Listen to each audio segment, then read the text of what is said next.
Thank you very much, Bruce. Well, good morning, everyone. Hope you all enjoyed that refreshment to help you get through another talk on migratory shorebirds.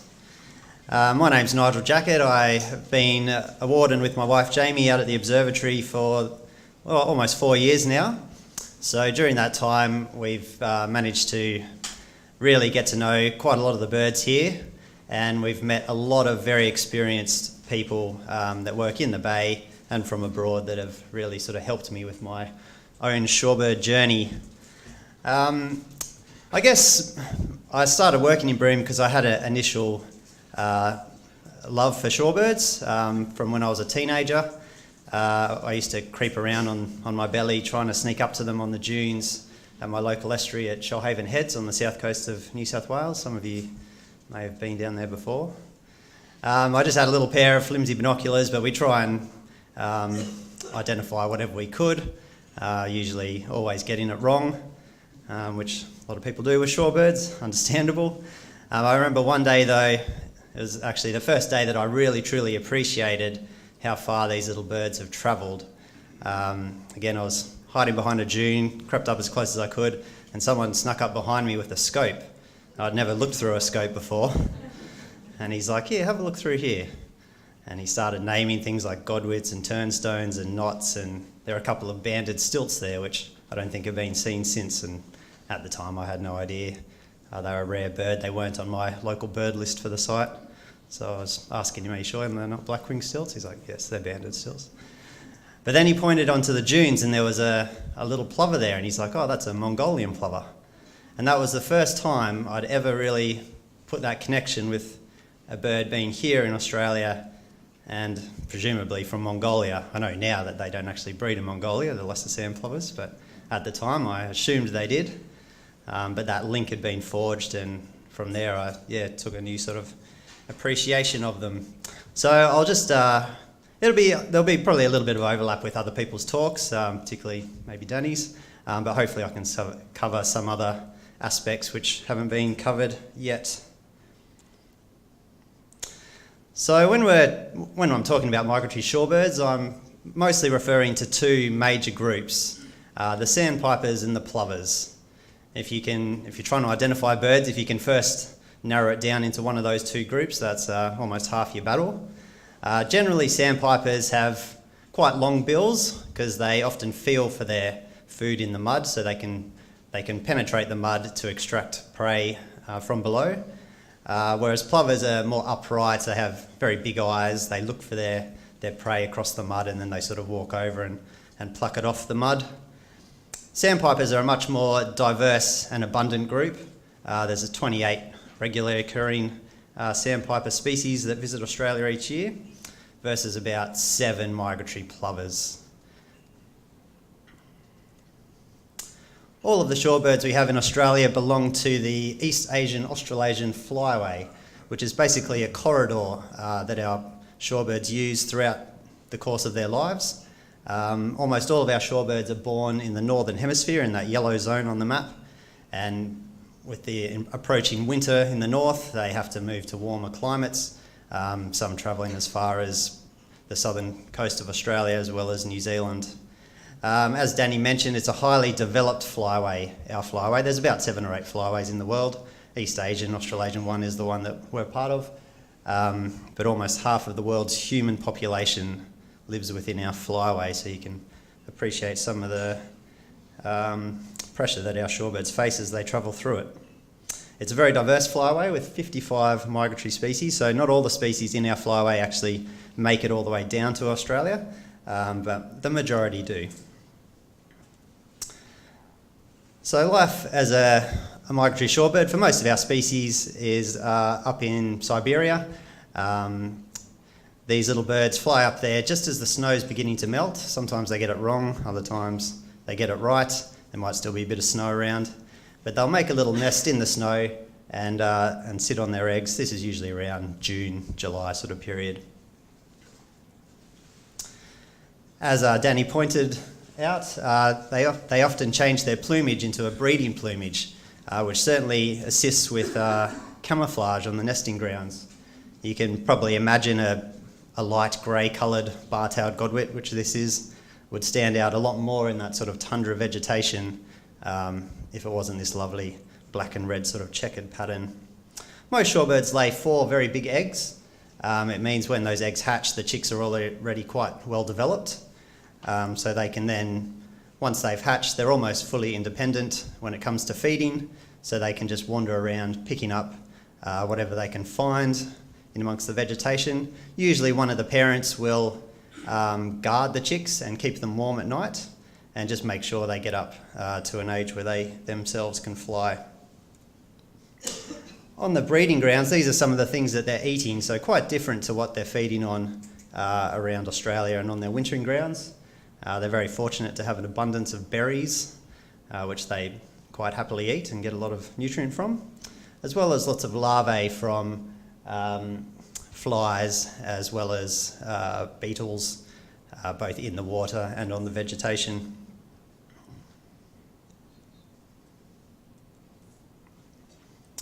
So before too long, about 2 months after the parents first arrive there and start courting, their little chick has now grown up and itself can fledge and fly around on the grounds.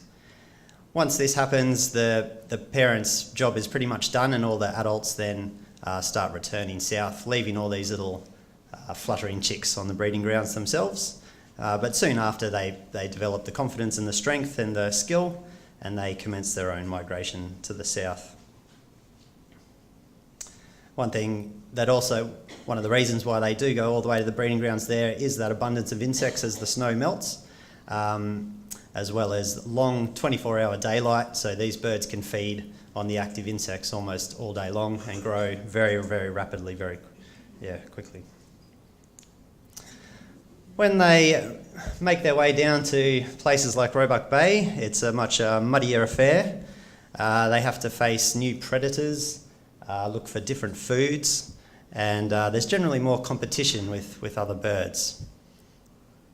So the black-tailed godwit with its face in the mud. One predator that they're actually familiar with right across the flyway are these Siberian peregrine falcons. And they've only really started getting picked up in recent years visiting Australia, but since I've been at the Observatory, every October, November, and every March and April, we've had these Siberian birds visiting Australia, or this northwestern coast. I've actually seen more Siberian peregrines than Australian peregrines around here. But these birds also breed on the tundra, and so the shorebirds breeding in the north have to put up with these things following them all the way down to Australia, and then they get followed back up again. Here's one. This is on 80 Mile Beach, a photo by Adrian, and it's got a little Terex sandpiper and that bit of sponge.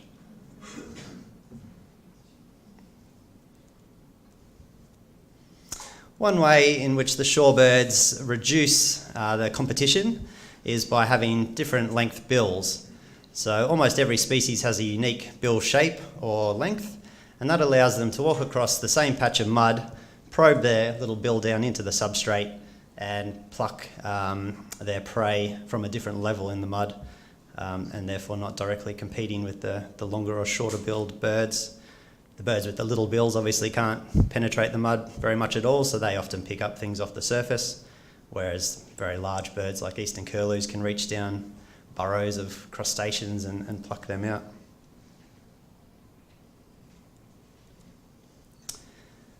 As we've seen, the food here on the wintering grounds is very different to that in the north. Mostly benthic creatures that live in or on the mud. Around here they're feeding almost exclusively on bivalves and worms, crustaceans, various mollusks, snails, things like that. But they're also very resourceful, like Danny mentioned, and I remember Chris told me he was scanning some shorebirds one day at, I think, Tatler Rocks in Roebuck Bay here, and there was this little turnstone just wandering around in amongst all the other birds that were roosting, and it was plucking. It would just ruffle it, the birds would ruffle their feathers up, and this turnstone would go and peck at their rumps, presumably, I don't know, collecting lice or mites from them. But yeah, the birds seem quite happy with that little service, and so yeah, they will take advantage of whatever they can find. They have very dexterous bills, so they can, with a lot of precision, pull up food items off of the surface. This is a sanderling just on Cable Beach here with a nice little marine worm treat. As the birds prepare for their migration, they put on weight. This is actually a t-shirt design that Danny's pointing out he's wearing right now, designed by the Observatory. Basically when we're looking at shorebirds, instead of having to catch them and weigh them all, we can sort of visually assess how healthy they might be based on how fat they are. So very skinny birds that are very weak, are scored a 1, up to very fat birds, presumably about to migrate, score in as a 5. We just were catching some birds last weekend here in the bay, and we caught, I think, 26 red knots. I was processing the red knots and weighing them, and they all were weighing about 100 to 120 grams each, and these were birds that, based on their molt, had just returned from the breeding grounds, adult birds. But this little guy here, you can see he's getting ready for migration, and he clocks in at 220 grams, so almost a 100% weight gain.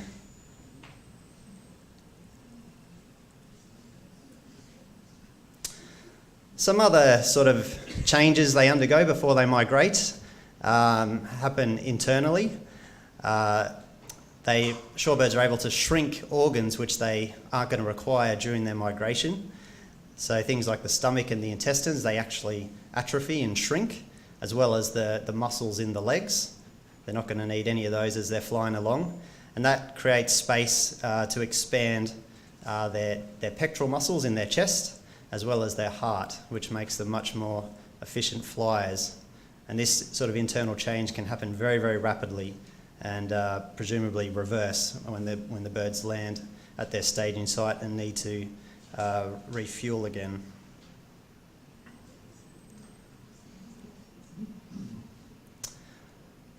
Here at the Observatory, we're very fortunate to be able to just look out across the mudflats, and in March and April every year we can watch the birds as they gather down near Crab Creek and depart Australia, heading for their breeding grounds. All the different species have different migration periods, departure periods, and it's almost like clockwork year after year. The very first birds we'll often encounter migrating are the eastern curlews. They leave around the start of the second week of March, and usually we know their migration has begun because we'll just be back at the shade house at the Observatory eating dinner or doing bird log, and you'll hear the calls of the curlews as they pass north sort of overhead. They like to migrate in the dark, the curlews, or just after sunset. Perhaps it's safer for them or a little bit cooler. But eastern curlews, because they breed relatively far south in Russia, they're able to get up to their breeding grounds sooner than birds that breed much further north. So the snow and ice has melted a little bit earlier at that more southerly latitude, and they can commence breeding. Sort of at the other end of the spectrum are the red knots. The ones around here in Broome breed on the new Siberian islands, which are right off the sort of northern Russian coast. And obviously being that far north, they have to wait much longer for that snow and ice to melt before they can get to their breeding grounds. So we often see these birds departing.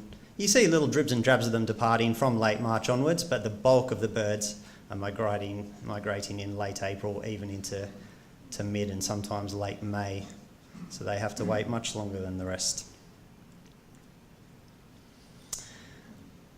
Does anyone speak German here? Zugenruhe is my best attempt. It basically means migratory restlessness, and it's a term used for a lot of migratory birds. It's the behaviour they exhibit before they migrate. It's very, very noticeable. So this is a row of bar-tailed godwits standing on the mud near Crab Creek, and just by seeing this formation on the mud, you know these are birds that are about to migrate. And so they might be preening themselves, chattering to one another, stretching their wings, having a bit of a flap, bathing, drinking, looking quite anxious. And then all of a sudden sometimes one of them will just take off and the rest will follow, or they'll all just simultaneously rise and circle up into the sky and form various aerodynamic formations to leave Australia. It's a very spectacular sight if you haven't been to the observatory in March or April to see this, but I'd highly recommend you do it. Every afternoon we go down and we count the birds as they depart. This is the sort of typical view as when we're sitting on the beach. You have a flock of birds, usually formed a nice arc or a line or a V, heading straight overhead, calling all the way. These are bar-tailed godwits. The size of the flocks vary. They're almost always a single species flock, so you don't have lots and lots of different species migrating together. Generally it's a single species flock, but if there's a very rare bird or an uncommon bird, they might tack on to some of these more common birds just to make them more efficient as they migrate themselves. The last few years, the average flock size for bar-tailed godwits has been 112, but they vary from anything less than 10 to many hundreds. They generally prefer to migrate in clear conditions, like today would be ideal, particularly if there was a bit of a tailwind from the south. If it's overcast or stormy, or if there's a cyclone to the north, the birds know not to migrate, and they might have to wait a few days before the conditions to be good again before they all take off. And when that happens, you can see many thousands of birds leaving at once. Again, navigation's a bit of a mystery. How do these birds know where to go and when? Some of the tools they probably use are memory tools. They can remember certain land features on their route within the flyway, rivers, mountains, volcanoes, islands. Probably very useful signs for them. At night time, if they're flying over the ocean and there aren't any visual cues, they've been shown to use constellations as a tool for navigation. They did experiments in like a planetarium where they would put a bird in there, a bird during migration, and it would be trying to use the stars fly in a certain direction, and then they would flip all the constellations around and the bird would then start tracking in a different direction. Hopefully they didn't do that to too many birds. But it did show that they were actually paying attention to the stars in the sky. A lot of birds are also very responsive to the Earth's magnetic field, so they can orient themselves either north or south. They don't always know if they're going north or south. Sometimes birds will track due south when they should be going due north. All they know is they're heading towards a pole. So they probably have to use quite a few different tools in order to navigate correctly. It's really only during the last sort of 10 or 20 years when we've been able to study the fine scale movements of these birds with geolocators or satellite telemetry that we can really understand what they're achieving. Most shorebirds from Australia travel about 30,000 kilometres each year up to their breeding grounds and back. The birds in Broome, not quite as far. Average distance would be about 20,000, with a little bit further north, so they don't have to travel quite as far or cross as much ocean. But you can find out sort of interesting facts about them. Catherine Lung provided some AWSG data on whimbrels that were caught and banded earlier this year, and they were clocked at going 71 kilometres per hour between their staging sites. So they're very fast birds. They are flapping all the way. They're not gliding like a lot of raptors and things like that do. They're flapping continuously. They probably had a bit of a tailwind here to be able to go that speed, because with similar studies by the Global Flyway Network on bar-tailed godwits, they actually were going a little bit quicker at 76 k's an hour, again with a tailwind, but the average speed during most of the migration was about 50 to 60 kilometres an hour. So still very quick, and they can cover a lot of distance very quickly. Shorebirds are also very long-lived. This is Broome's oldest shorebird that we know of. Lived to be 28 at least. It was caught on the very first banding expedition back in 1981, and wasn't seen again for about 15 years, and then it was recaught and colour banded, and was last seen in Korea in 2008. Could still be out there. You never know, but they are very long-lived birds, probably longer than what most people think. So assuming this bird did 25 laps to the Arctic and back, it probably clocked up about 550,000 kilometres, which is about 14 laps around the equator, or flying to the moon and then almost halfway back again, if you can comprehend that. So yeah, that's my overview of shorebirds, and hopefully you'll be able to appreciate them as much as I've learnt to. Thank you very much.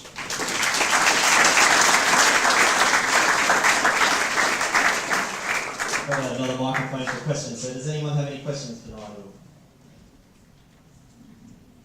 I just got a statement. I thought your photographs were beautiful and the size of your words very helpful. Yes, no, thank you for that. I should point out that a few of those photos were mine, such as the Tatler here, but Adrian and Rick and Jan also contributed very nicely to the photos in this presentation, so I'd like to very much thank them. Yeah. Any other? Do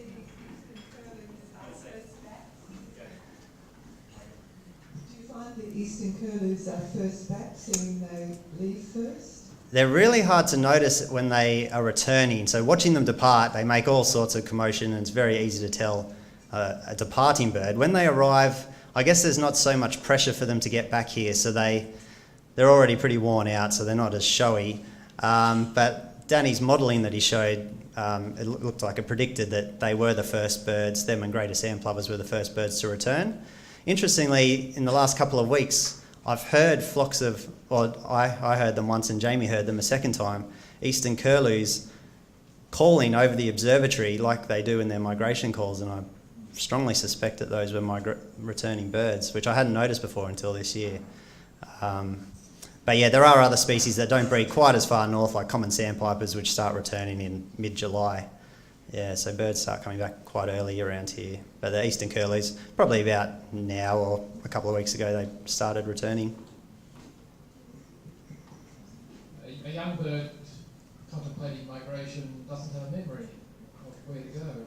That's right, yeah. So how those young birds know where to go, it could just be instinct. I suspect they either memorise which direction their parents depart, because the parents leave first. Maybe the parents say, just remember which way we go and head that way. Maybe they can feel the cold Arctic winds at their back and they suspect it's probably better heading south than north. That is a mystery.